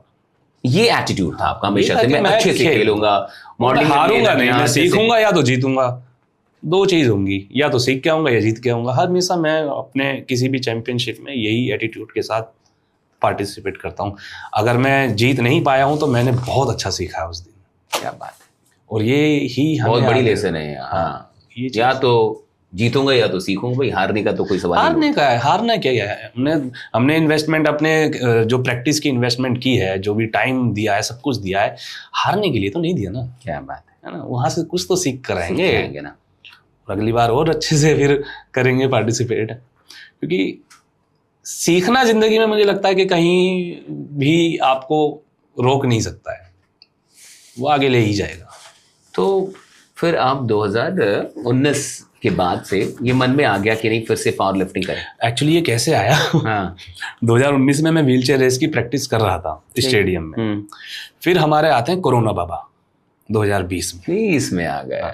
19 में मैंने नेशनल पार्टिसिपेट किया, मैं चौथे नंबर पे आया, परफॉर्मेंस नहीं थी। तो फिर 20 में हम सेलेक्ट हो गए नेशनल के लिए, स्टेट खेला और डेट वेट ट्रेन व्रेन सब बुक कर लिया। ठीक। लेकिन कोरोना बाबा ने सबको घर बिठा दिया। अब जब मैं व्हीलचेयर रेस की प्रैक्टिस करने जाता था स्टेडियम, नेहरू स्टेडियम, मेरे घर से करीब 25 किलोमीटर दूर, और जिम मेरे घर से 5 मिनट की दूरी पे। तो पावर लिफ्टिंग की ट्रेनिंग तो मैं वहां कर सकता था ना। और कोविड में बहुत सारे जिम चुपके से खुल जाते थे। तो हम लोग जाके अपना वापस, डेस्टिनी चीजों को शेप करती है, वो आपकी कहानी से सीखने को मिल रहा है। अपने आप आ जाता है। 25 किलोमीटर दूर, एक 5 मिनट दूर, यहाँ ले लो। वहां जाना टफ था, यहाँ जाना आसान था। कैसे डेस्टिनी फिर से आपको पावर लिफ्टिंग में खींच के लेके आई? एक चीज ये भी हो रही थी, जब मैं एथलेटिक की प्रैक्टिस कर रहा था, व्हीलचेयर रेस और एथलेटिक की, तो मैं सुबह 4 बजे उठता था।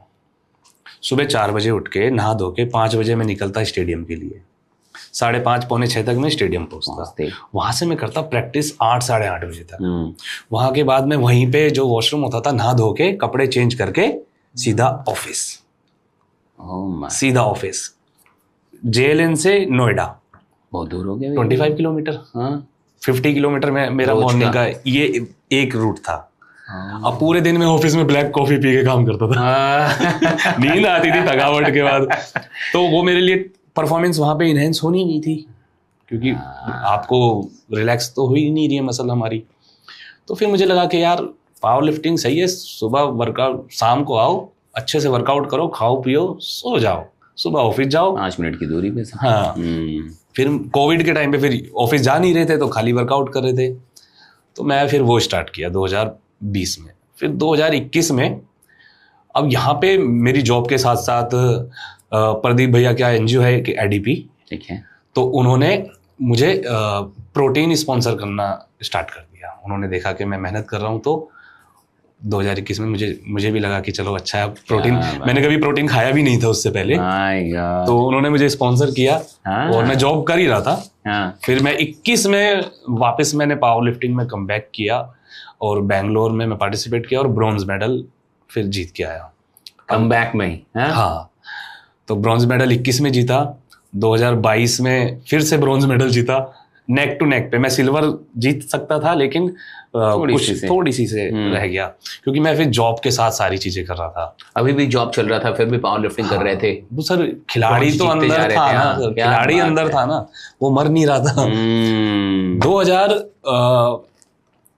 यहाँ पे मतलब मेरे को स्पोर्ट्स की भूख अब बढ़ने लगी थी कि यार इसमें कुछ अच्छा करना है। कि जॉब से तो ठीक है, घर तो कभी भी चला लेंगे ऐसे, ये तो सेल्स स्किल्स तो है ही अपने अंदर, गंजे को कंघी कभी भी बेच सकते हैं। तो मैंने कहा यार स्पोर्ट्स में कुछ करते हैं, बाकी देखा जाएगा। अब यहाँ मैं रेडी हो रहा हूँ, तो 2022 के अक्टूबर में मेरी लाइफ और बिल्कुल चेंज हो गई। क्या हुआ था ऐसा? इंसान का सबसे कीमती उसकी लाइफ में कौन होता है? माँ। बिल्कुल। तो 2022 में अक्टूबर में मैंने अपनी माँ को खो दिया, और सीरियसली वो मेरी लाइफ का सबसे वर्स्ट ईयर था। या मतलब मैंने कभी जिंदगी में हारना नहीं सीखा, और मैं यही कहूँगा कि हाँ, उन्होंने भी मुझे बहुत कुछ सिखाया। माँ ने बहुत सपोर्ट बहुत हर चीज़ में। काफ़ी टाइम से वो हॉस्पिटल में एडमिट थे, बट उनका लंग्स फेल हो गए थे, तो वो फिर, और उस टाइम पे मैं जॉब करता था, और जब मैंने बोला कि मम्मी ICU में है, मुझे छुट्टी चाहिए, तो ऐसे मैं उनका नाम नहीं लूँगा, एक बॉस ने बोला कि हम यहाँ चैरिटी खोल के थोड़ी बैठे हैं, तो बस ठीक है आप चैरिटी मत करो, मेरी सैलरी जो काटनी है आप काटो, बट मैं ऑफिस नहीं आऊँगा। मैं लैपटॉप लेके घर पे ICU के बाहर बैठ के लैपटॉप पे काम करता था कि यार ऑफिस का भी काम हो जाएगा, क्योंकि मेरा घर तो उसी से चलता था ना। फिर मम्मी चले गए, तो फिर मेरी मतलब कहते हैं ना कि जितना आप ज़्यादा चीज़ें आपको गिराती हैं, सिचुएशन, प्रॉब्लम, तो फिर मैंने सोचा अब करना क्या है, अब क्या करना है। मम्मी तो चले गए हैं अब, क्योंकि अब ऐसा नहीं कि मैं रो के उनको तकलीफ पहुंचाऊं। मैं एक हफ्ता बहुत रोया, अकेले, बिल्कुल अकेले हो गया था मैं। मेरे उस टाइम पे मेरे मतलब मैं था ऐसा थोड़ा कि मैं अपनी अपने तकलीफ को किसी से शेयर नहीं करता था। अच्छा। मुझे लगा क्यों किसी और को परेशान करना ना। तो मैंने फिर जिंदगी चेंज हुई, खाना बनाना सीखा। अब तक तो माँ थी तो सब थी, कुछ। सब कुछ हो जाता था। कपड़े धोना, सफाई करना, अकेले कैसे रहते हैं, मैं कभी रहा ही नहीं उनके बिना। तो वो चीज़ें करनी पड़ी, करनी थी, कोई और था भी नहीं, एकदम से ही। हाँ बिल्कुल। अभी मैंने ये सोचा कि यार ठीक है, जॉब तो चली रही है, फिर वापस स्पोर्ट्स खेलते हैं। फिर 2023 का नेशनल, मैंने कहा अब मैं थोड़ा अच्छे से करूँगा। तो मैंने फिर एक कोचिंग ज्वाइन की, मतलब ट्रेनिंग लेना, प्रोफेशनल कोच अब ज्वाइन किया। हाँ, क्योंकि मुझे लगा कि यही करना चाहिए। मेरी अर्निंग ठीक हो रही थी, जॉब वॉब, और मम्मी के बाद तो फिर मैंने जॉब भी छोड़ दी थी वो वाली। तो फिर एक दूसरी जॉब मुझे ऑफर हुई, वो बाय लक वो एक प्रोटीन कंपनी ही थी। तो उन्होंने भी मुझे प्रो न्यूट्रिशन करके थी, अभिजीत सर ने मुझे वो अभिषेक सर ने मुझे वहाँ पे जॉब दी, प्लस बोला कि आप स्पोर्ट्स करो अच्छे से, बस हमारे ब्रांड को प्रमोट करते रहना। यहाँ मेरा थोड़ा थोड़ा सोशल मीडिया मुझे सपोर्ट कर की वजह से हो रहा था। अब ट्रेनिंग के लिए वैसे नहीं थे कि ट्रेनिंग कॉस्ट ज़्यादा थी। तो मेरे एक भैया हैं, किरण भैया, वो ब्लड डोनेशन के लिए बहुत सोशल वर्क करते हैं। वो नोएडा में ही हैं, वो शायद आप जानते भी होंगे। तो मैं इंट्रोड्यूस कराऊंगा। हाँ, तो उन्होंने मेरी पहली फीस जो है उन्होंने दी कि तू टेंशन मत ले, तू कर। तो पहली बार सहायता वाले कभी भूले नहीं जा सकते ना। नहीं, मैं किसी को भी नहीं करता। और वो उनके साथ ऐसा था कि वो मुझे ज़्यादा जानते भी नहीं थे, बस ऐसे ही फ़ोन पे पूछा कि क्या कर रहा है। तो मैंने कहा भैया ऐसे ऐसे ये ट्रेनिंग मुझे वहाँ पे ज्वाइन करना है, फिर क्या प्रॉब्लम है। मैंने कहा भैया फ़ीस इतनी है। तो उन्होंने कहा टेंशन मत ले, तू ज्वाइन कर। ऐसे लोग मिलते हैं ना। तो उन्होंने मेरी फ़ीस पे की। मैं हमेशा मतलब छोटी सी मतलब 1 साल की उन्होंने फ़ीस पे कर दी पूरी सीधे। अब यहाँ पे मैंने ट्रेनिंग ली वहाँ से। और इसमें ना हमारे पैरा पावर लिफ्टिंग में हमारे एक भारत सरकार का एक सेंटर है गांधीनगर में, खेलो इंडिया स्कीम के तहत NCOI सेंटर है। तो मैं काफ़ी 2021 से ट्राई कर रहा था कि मेरा वहाँ सिलेक्शन हो जाए। वहाँ पे सब कुछ मिलने लगेगा, रहना है वहाँ पे, रहना खाना, और बेस्ट कोचिंग वहाँ पे मिलती है पैरा पावर लिफ्टिंग की। क्या प्रोसेस था, कैसे हुआ फिर आपका? तो उसके लिए ना आपको नेशनल में अच्छा परफॉर्म करना पड़ेगा। ये है वहाँ का क्राइटेरिया। तब आप तरीके से नेशनल के टॉप एथलीट को बोलेंगे। अच्छा। अब मैं 2021 से ट्राई कर रहा था, 22 में मेडल दिया, ब्रॉन्ज दिया। फिर 2023 में मेरी परफॉर्मेंस जब मैंने कोचिंग स्टार्ट किया तो इनहेंस हो गई, थोड़ी बेहतर हो गई। तो राजेंद्र सिंह रहेलू वहाँ के चीफ कोच हैं। तो मैं उनको काफ़ी टाइम से, वो पैरालंपिक मेडलिस्ट भी हैं 2004 के, मतलब पावर लिफ्टिंग में पहला मेडल उन्हीं का ही है और अभी तक एक ही है। तो मैंने उनको बोला सर ले लो। उन्होंने कहा नहीं, परफॉर्मेंस बड़ा ऐसे नहीं लूँगा। वो भी अपनी जगह ठीक थे। तो ठीक है, कोचेज ऐसे ही होते हैं। हाँ, नहीं, अगर वो चैलेंज नहीं देते मुझे। क्या बात है, कोचेज ऐसे ही होते हैं। हाँ, कोचेज ऐसे। उनको पता है कि आपका ये बेस्ट नहीं है। हाँ, अभी तो बहुत कुछ बाकी है इस आदमी में। फिर दूसरा, मैं थोड़ा सा ऐसे लाइमलाइट में रहने वाला लड़का, मॉडलिंग कर रहा हूँ, टीवी शो कर रहा हूँ, कहीं जा रहा हूँ। तो उन्हें लगा कि ये स्पोर्ट्स क्या करेगा। ऐसा ये भी एक रहा होगा, देख रहे होंगे कि यार ये तो ये सब क्या क्या करता है। हाँ, क्या वो इतना कमिटेड होगा। कमिटेड होगा। चेक कर रहे थे आपको। बिल्कुल। तो मैं 2023 में मैंने जब परफॉर्म किया तो कोइंसिडेंटली मेरे साथ फिर वही रिपीट हुआ। ब्रॉन्ज है। मेरी लिफ्ट ज्यादा थी सिल्वर वाले से, बट वो ऊपर वाली लिफ्ट मेरी फेल हो गई टेक्निकली। वो कुल मिला के फिर ब्रॉन्ज पे, फिर मैं ब्रॉन्ज आया। अब मेरी आंखों में ना मैं तड़प गया कि यार फिर सिलेक्शन नहीं होगा साई में। तो सर आए, मतलब मेरे रोने वाली हालत हो गई कि मैंने कहा सर, वो बोले भी कि तेरी लिफ्ट अच्छी है, तू चैलेंज कर। मैंने किया अभी, बट रेफरी लोग फिर वो नहीं सुनते हैं। मैंने कहा चलो ठीक, मैं इनसे फाइट नहीं करूंगा सिस्टम से। मैंने कहा ठीक है, मेरी ही कमी थी। तो सर आए, उन्होंने मुझे फॉर्म दिया कि भर के देना, मैं देखूंगा। मैंने कहा बस सर मेरा हो गया काम। मैंने कहा अब सिलेक्शन यहाँ मिल गया भाई। तो फिर 2023 में का नेशनल खेल के उन्होंने मुझे फॉर्म दिया। फिर प्रोसेस होते होते क्योंकि मैं अकेले, उन्होंने मेरे से पूछा भी कि क्या, मैंने कहा, उन्हें पता था कि, फिर मैंने बताया कि मैं अकेले रहता हूँ, खाना वाना खुद बनाता हूँ। कह रहे वहाँ हॉस्टल में रहना पड़ेगा, यहाँ तो उड़ता परिंदा है, तू कहीं भी भागा फिरता है। मैंने कहा सर मैं कर लूँगा, आप बुलाओ तो कह तो देखो। वहाँ लिमिटेशंस हैं, कहीं जा नहीं सकते, सुबह शाम ट्रेनिंग, डाइट, स्लीप, प्रॉपर एक एथलीट वाला। ये बात आपको बताई उन्होंने? हाँ। मैंने कहा हाँ, मैं सर को लगा ये ऐसे ही बोल रहा है कि ये जो मेरा लाइफ स्टाइल दिल्ली वाला, तो आप समझ सकते हो कि चाय पीने भी कनॉट प्लेस जाते हैं। तो ऐसा था। तो सर ने मुझे फिर लिया, जून में मैंने वहाँ ज्वाइन किया, 2023 जून में। ठीक है। और हमने अपनी ट्रेनिंग स्टार्ट की। तो फिर 2024 का नेशनल खेला हमने, पहला गोल्ड मेडल मेरी जिंदगी का नेशनल का। क्या बात है। 24 में मैंने लिया, राजेंद्र सिंह रेलू सर की ट्रेनिंग के बाद। तो बड़ा अच्छा लगा होगा उनको? सर को लगा कि सही किया। क्या बोल रहे थे? लगता नहीं था कि तू करेगा। बोला। पर मुझे तो पता था ना कि मेरे पास अब और कुछ नहीं बचा, मैं सब छोड़ छाड़ के यहाँ आया हूँ। जॉब छोड़ ही दिया, सब छोड़ दिया। My God.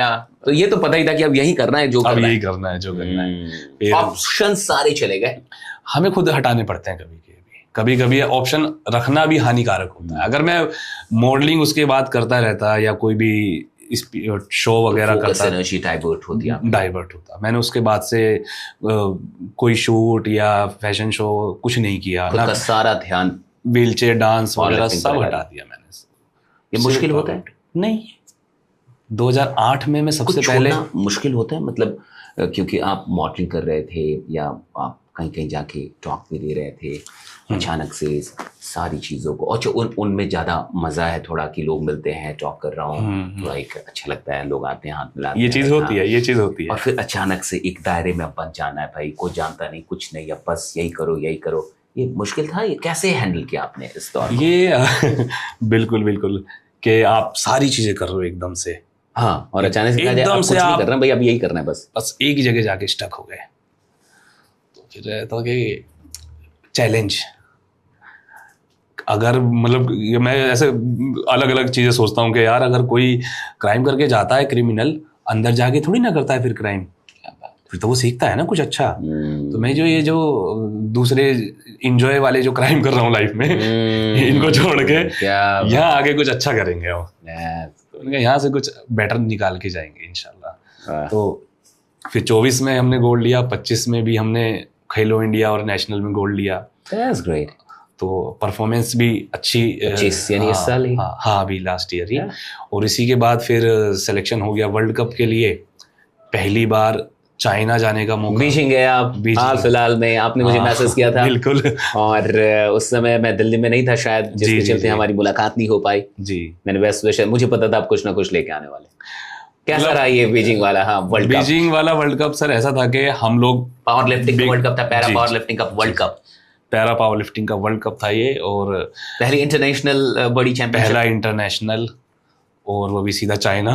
क्या बात। तो मतलब 2008 से लेके 2025 17 साल की जर्नी। 17 साल के बाद आप पहुंचे इंटरनेशनल में। जब इंडिया की टी शर्ट पहनी तो इतना प्राउड था सर के, मतलब सारे कपड़े बेकार थे उसके आगे।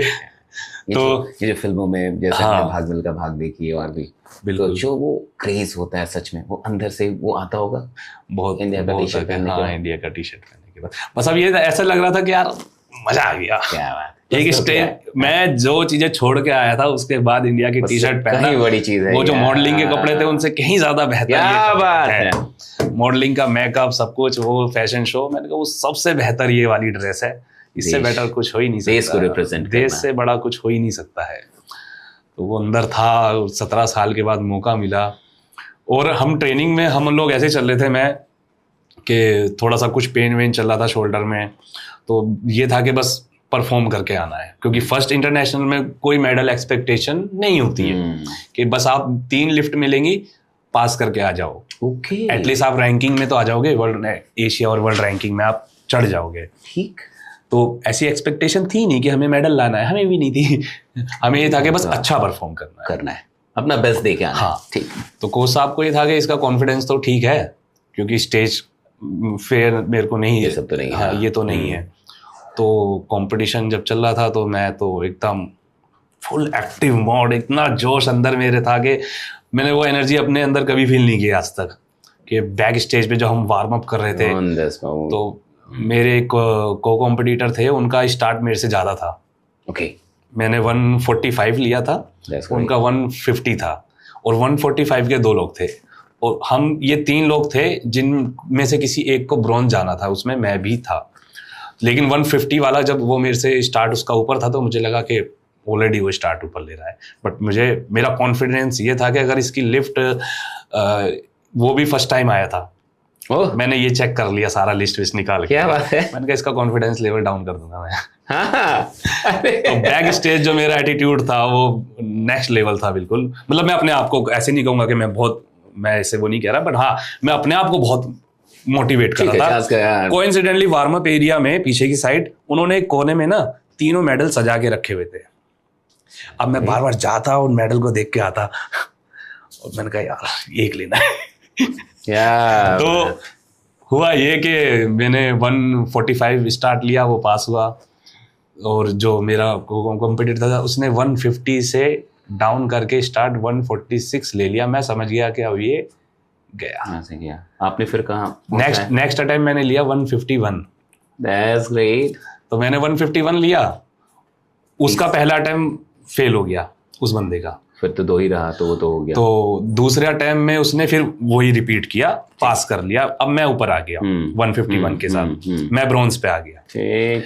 अब थर्ड अटेम्प्ट में मैंने 150, उसने 152 लिया, क्योंकि मैं 151 लगा चुका था, तो उसने ले लिया 52। हाँ अटेम्प्ट लिया उसने, लिखवाया, और मैंने कोच साहब को बोल दिया था कि जितना भी ये लिखवाए मुझे भी मत बताना, 1 किलो फालतू कर देना उससे। सर ने मेरा ये लिखवा रहा है, जितना अटेम्प्ट लेने के लिए ये रेडी हो रहा है, मुझे 1 किलो फालतू कर देना कि मुझे उससे अब मानना है बाकी ब्रॉन्ज मेडल के लिए।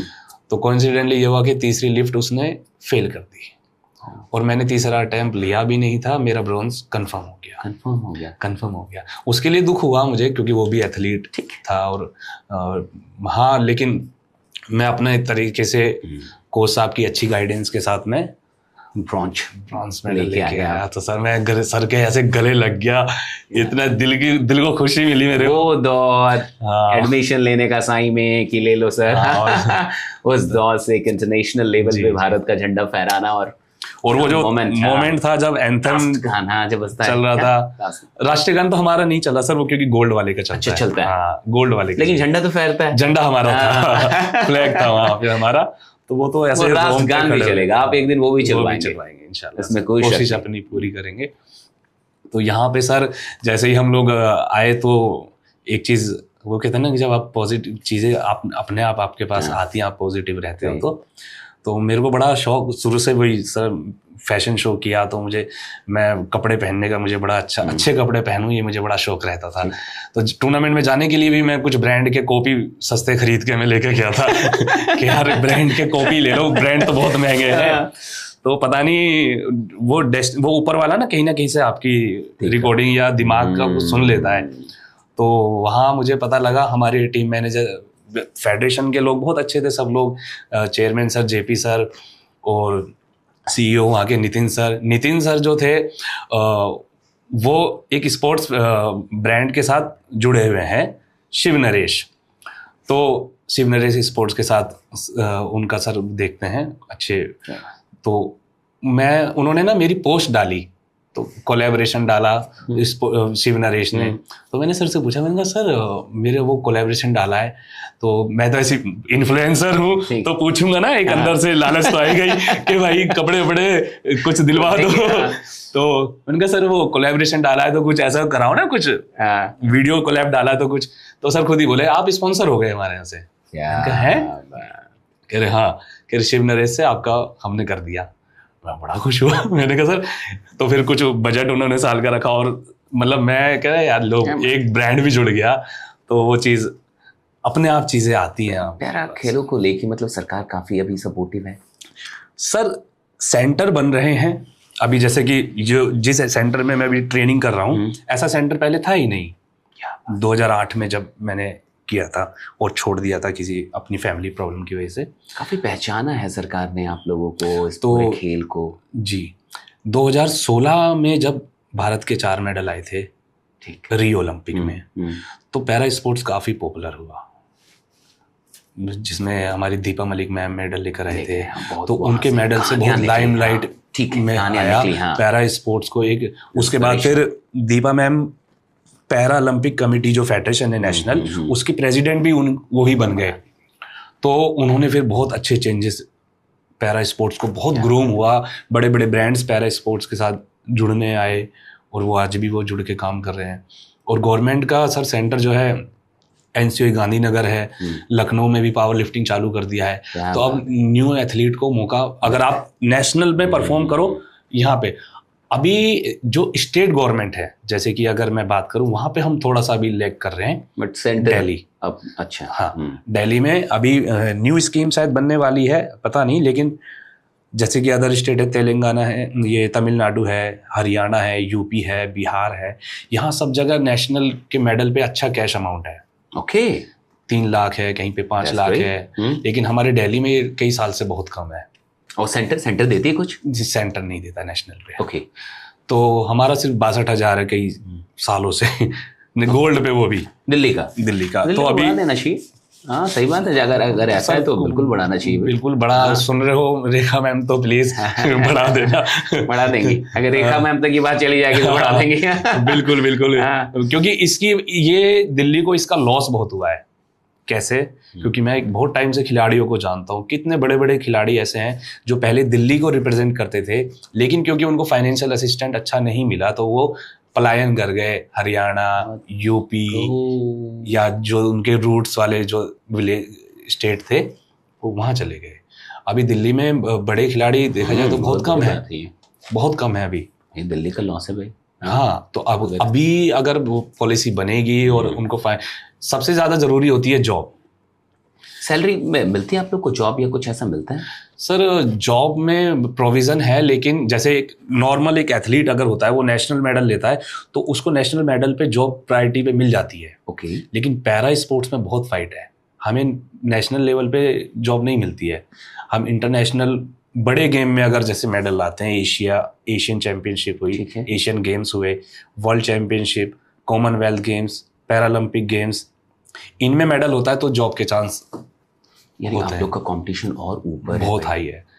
अगर एक नॉर्मल ओलंपिक एथलीट जो है वो अगर नेशनल खेलता है तो उसको उसमें जॉब मिल जाती है मेडल के बाद। इंटरनेशनल लेवल पे ऐसे अभी जैसे कि मैंने वर्ल्ड कप में मेडल लिया है तो अभी इसका मुझे कोई रिकॉग्निशन नहीं मिला, ना गवर्नमेंट की तरफ से, ना इस पे जॉब में अप्लाई तो मैं कर सकता हूँ बट ऐसे कंफर्म नहीं किया इस पे, क्योंकि पहले एशिया और दूसरे बड़े गेम के मेडलिस्ट लाइन में हैं। तो इसके बाद अब आपका क्या टारगेट है? अगला क्या टारगेट, अगला क्या लक्ष्य है आपका? सर टारगेट तो अभी 2028 का है पैरालंपिक्स सर जी, और उसके पहले अभी वर्ल्ड चैंपियनशिप है 2 महीने बाद, तो उसमें अच्छा परफॉर्म करना है ताकि हमारी रैंक अच्छी आ पाए, रैंक अपग्रेड हो पाए। फिर वो रैंकिंग डिसाइड करेगी कि आप वहां जाएंगे कि पैरालंपिक में। बिल्कुल, वर्ल्ड में जब आप टॉप 8 पे रहते हो ठीक, तब जाकर आप पैरालंपिक में पार्टिसिपेट कर पाते हो। और इस टॉप 8 में जाने के लिए कैसी ट्रेनिंग करनी पड़ती है आप लोगों को? सर बहुत हार्ड।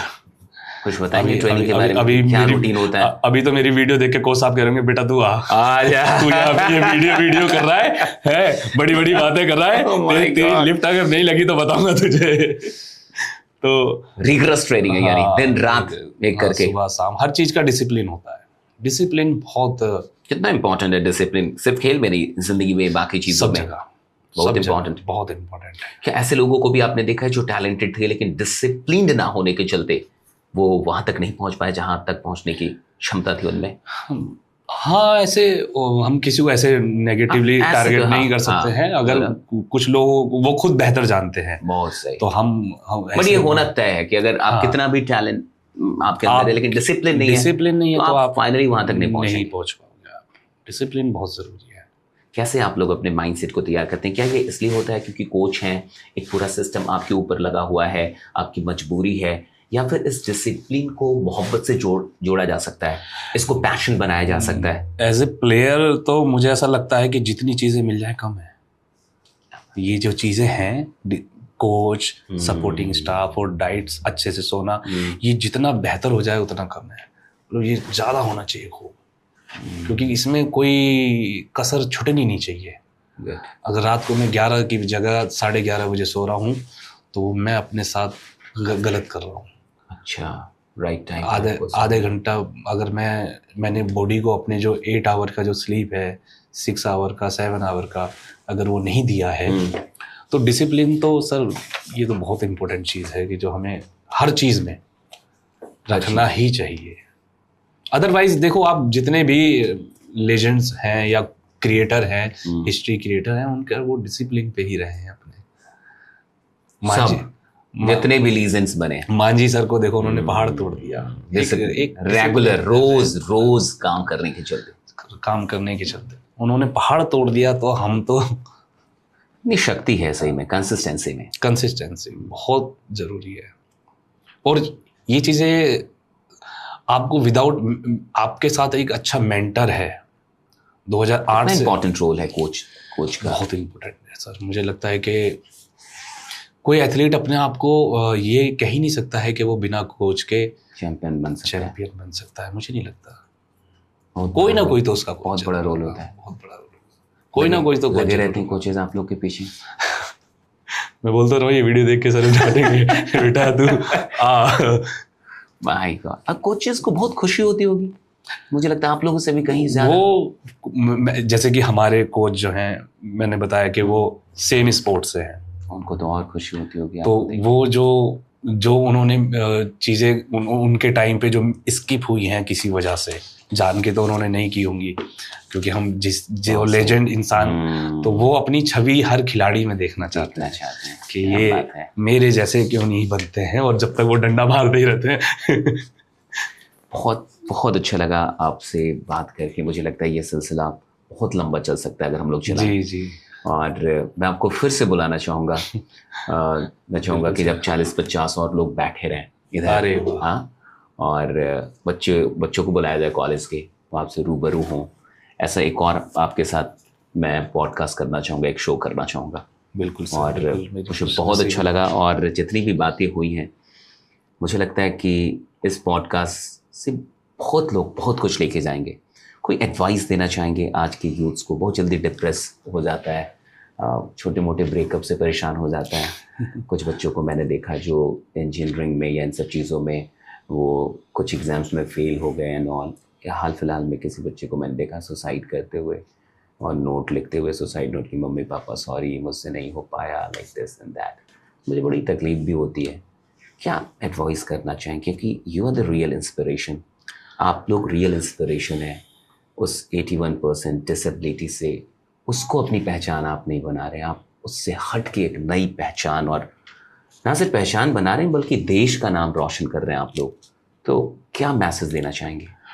जी बिल्कुल, ये होता है अक्सर कि हम जब भी कहीं लाइफ में जब हम फॉल करते हैं, गिरते हैं, कुछ भी हो सकता है। हम बिजनेस में लॉस हो गया तो सोचेंगे कि अब जिंदगी खत्म है, कर्जा हो गया, रिलेशनशिप में फॉल हो गए तो सोचेंगे यार क्या जीने का मतलब, अब क्या जीने का मतलब, मर जाओ। अरे बाबा, एक गई है दूसरी आ जाएगी, क्या बात है, क्यों टेंशन ले रहे हो। या पढ़ाई में बच्चे फेल हो जाते हैं, तो वो आप किसी वजह से वो चीज़ उस टाइम पे नहीं लिख पाए, इसका मतलब ये नहीं कि आपने पढ़ाई नहीं करी है। क्या बात, आपने पढ़ाई तो करी है ना, कभी तो आपके काम आएगी।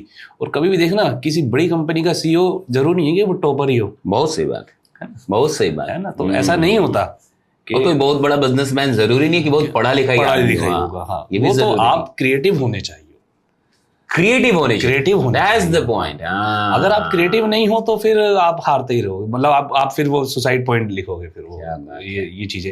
और मैं मानता हूँ कि कभी भी आप देखो, एक बच्चा साइकिल चलाना सीखता है तो गिरता है, क्या वो छोड़ देता है वो साइकिल चलाना? नहीं, तब तक चलाता है जब तक, है ना। अच्छा, वो पहली बार जब चलाता है ना, बिना कोई पकड़े, और थोड़ी देर चला लेता है। अच्छा, वो क्यों चला लेता है पता है? किसी ने ये हम ये कहानी सुनते हैं कि बच्चा साइकिल चलाने गिरता है और फिर उठ के फिर दोबारा चलाता है। वो क्यों चलाता है? चला लेता है? जुनून की वजह से।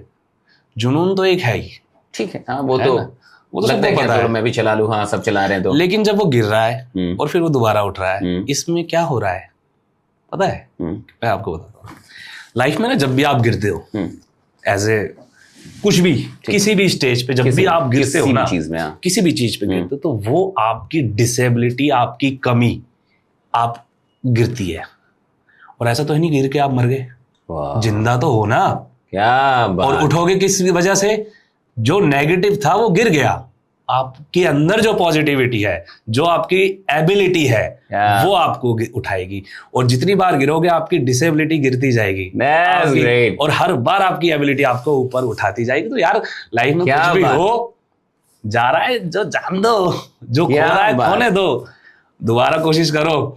करोड़ों की बात है भाई ये। आप अगर इसको सुन रहे हैं कि जब भी आप गिरते हैं जिंदगी में तो आप नहीं गिरते, आपकी डिसेबिलिटी गिरती है, आपकी वो कमी गिरी है। और जब आप उठेंगे तो वहां से आपकी मजबूतियां उठती हैं। क्या बात।